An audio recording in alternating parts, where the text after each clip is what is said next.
पाकिस्तान भर में ज़ेनी मरीजों की तादाद में हर साल 5 लाख से 7 लाख तक का इजाफा हो रहा है। इसमें वो लोग भी शामिल हैं जो माशी नाहमवारियों की बजाय ज़ेनी मसाइल का शिकार होकर खुदकुशी कर रहे हैं। इन ख्यालात का इजहार माहिर अमराज़े नफ्सियात डॉक्टर शमसुद्दीन खान ने किया। उन्होंने कहा कि इसकी खास वजह सोशल मीडिया के मनफी असरात भी हैं और दूसरा, जब एक शख्स अपनी इज्जत नफ्स मजरूह करते हुए अपने बच्चों की खातिर एक आटे के गट्टू के लिए सारा दिन धक्के खाने के बाद गट्टू ना मिलने पर मायूस घर जाएगा तो उसकी ज़ेनी कफियत यकीनन इतनी खराब हो चुकी होगी कि वो या तो खुदकुशी कर ले या फिर ज़ेनी मर्ज में मुब्तला होकर अपने साथ अपने अहले खाना का भी खात्मा कर दे। पाकिस्तान में ये हालात बतदरीज बढ़ते जा रहे हैं जो इंतहाई खतरनाक हैं।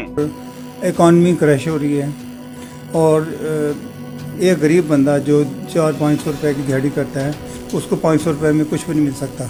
वो घर जाता है तो खाली हाथ जाता है। ठीक है, तो इस माशी नाहमवारी और जो ये माशी कत्ल किया जा रहा है तो इसको रोका जाए फौरी तौर पे। जैसे जैसे हमारा स्ट्रेस लेवल बढ़ता है ना, तो हमारे ब्रेन का जो पार्ट्स हैं जैसे फ्रंटल कॉर्टेक्स है और एमेगडाला, इसमें कोई थोड़ी सी चेंजेस आनी शुरू हो जाती हैं।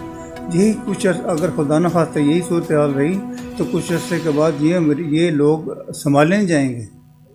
ये मौत इतना खतरनाक हो जाएगा कि हम इनको संभाल नहीं सकेंगे। डॉक्टर शमसुद्दीन खान ने कहा कि हुकूमतों का काम अपने अवाम को बुनियादी सहूलतें फराहम करना होता है, न कि उनके मसाइल में इजाफा करना। खुदारा हुकूमत ऐसे इकदाम उठाए कि लोगों को कम अज कम खाने पीने की एशिया बआसानी दस्तयाब हों ताकि ज़ेनी अमराज के मरीजों की तादाद में कमी वाक़या हो।